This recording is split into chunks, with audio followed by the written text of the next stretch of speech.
Be back in the morning when the sun starts to rise. So mama, don't stress your mind. So mama, don't stress your mind.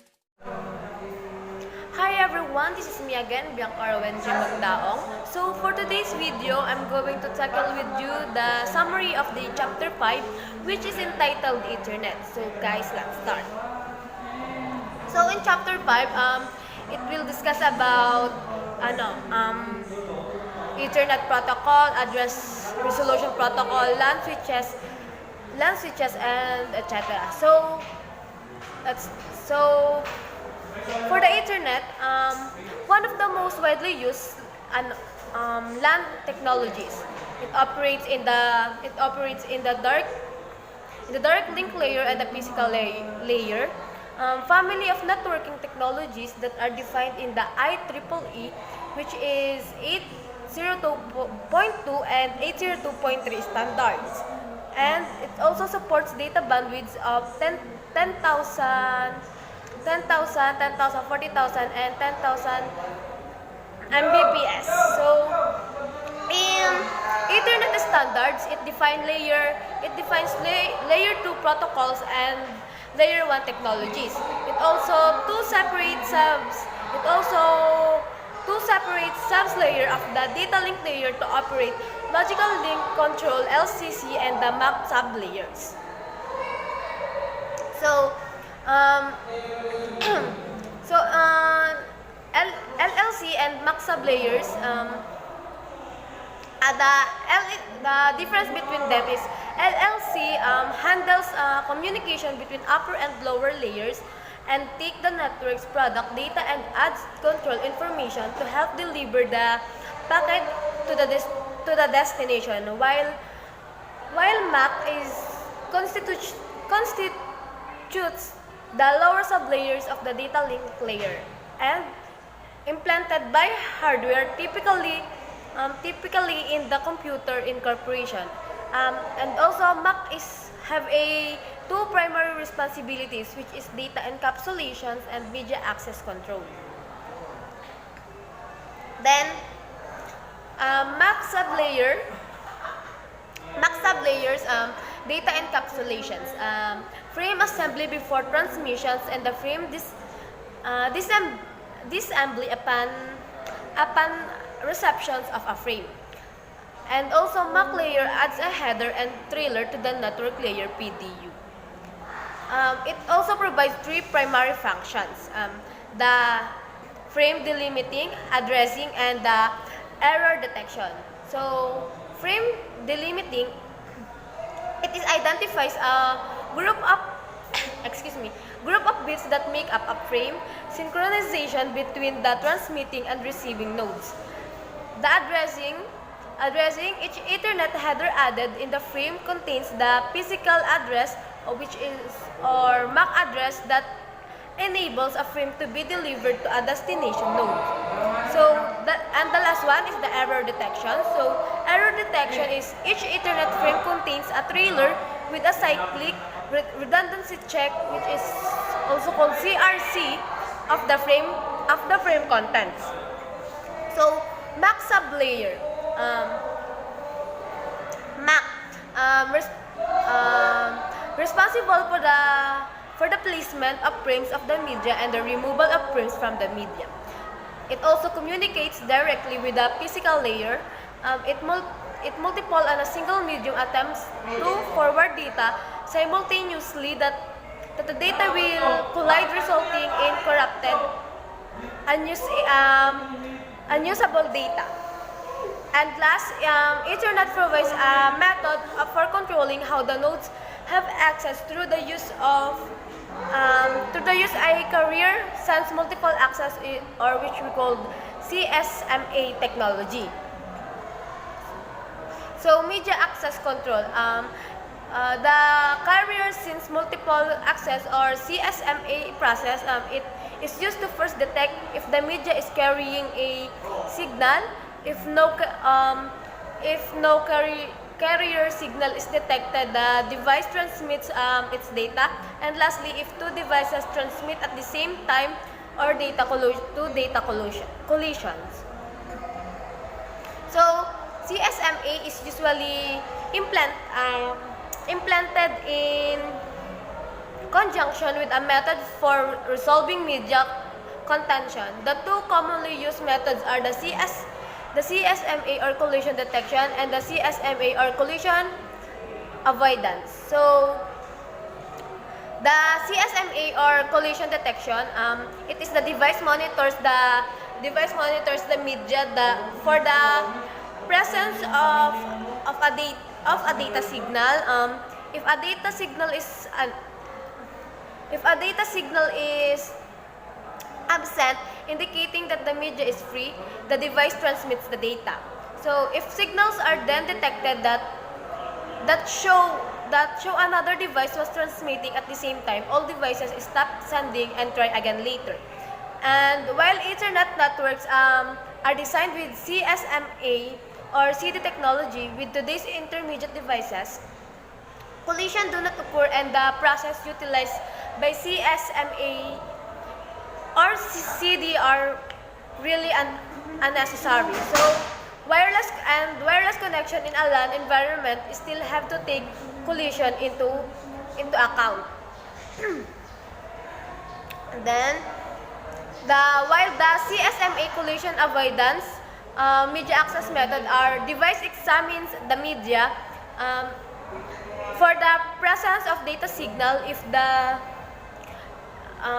the media is free, the device sends a notification across the media of its Ethernet use it. Then the device then sends the data, and lastly used by 802.11 wireless networking technologies.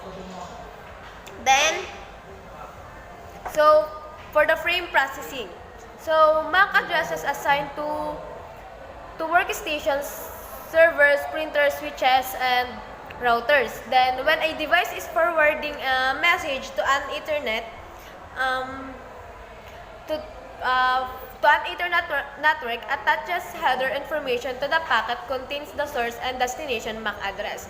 So each NIC views information to see if the destination MAC address in the frame matches the device's physically MAC address stored in a RAM. Then, no match, the device discards the frame, and lastly, matches the destination MAC of the storage. The NIC passes the frame up the OSI layers where the encapsulation process takes place. So, the Ethernet frame size. So, Ethernet 2 and the IEEE 802.3 standards define the minimum frame size of 64 bytes and the maximum as 1,518 layers. So, less than 64 bytes in length is considered a collision fragment or run frame. Then, if size of a transmitted frame is less than a minimum or greater than the maximum, the receiving device drops in the frame. Then, all the physical layer, different versions of Ethernet vary in their method for detecting and placing data on the media. So, let's go to the difference between MAC and IP. So, MAC address is, this address does not change, similar to the name of a person, and also known as a physical address because physical assigned to the host NIC. While the IP address, similar to the address of a person, it also based on where the host is actually located, and known as a logical address because assigned logically and assigned to each host by a network administrator. So both the physical MAC and the logical IP address are required for a computer to communicate, just like both the name and address of a person are required to send a letter. So the ARP. So ARP purpose, it's sending node needs the way to find the MAC address of the destination for a given Ethernet link. The ARP protocol provides the two basic function, which is resolving the IP version 4 addresses to MAC addresses and maintaining a table of mappings. So the ARP functions are the ARP functions or operations. So ARP table, it is used to find the data link layer address that is mapped to the destinations of IP version 4 address. So then, as a node receives frames from the media, it records the source IP and MAC address as a mapping the ARP table. So ARP table. So for the ARP request, layer 2 broadcast to all devices of the Ethernet of LAN. Then the nodes that matches the IP address in the broadcast will reply, and if no device responds to the ARP request, the packets is dropped because a frame cannot be created. So ARP role in the remote communication. So if the destination of IP version 4 host is on the local network, the frame will use the MAC address of this device as the destination of MAC address. If the destination of IP version 4 host is not the local network, the source uses the ARP process to determine a MAC address for the router interface serving as the gateway. And lastly, in the event that the gateway entry is not the table, an ARP request is used to retrieve the MAC address associated with the IP address and of the router surface. So,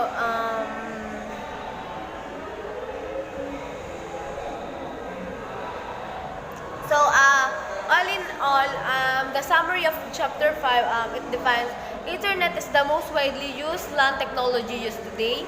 Ethernet standards define both the Layer 2 protocols and the Layer 1 technologies.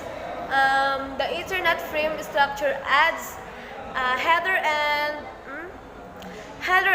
trailers around the Layer 3 PDU to encapsulate the message being sent. As an implementation of the IEEE 802.23 standards, the Ethernet frame provides MAC addressing and error checking. Replacing hubs with switches in the local network has reduced the probability of frame collision in a hub-duplex links. And then the Layer 2 addressing provided by Ethernet supports unicast, multicast, and broadcast communications. Then Ethernet uses the address resolution protocol to determine the MAC address of destinations and map then against known network layer addresses. Then each node on an IP address on IP networks has both a MAC address and an IP address. Then the ARP protocol resolves IP version 4 addresses to MAC addresses and maintains a table of mappings. Then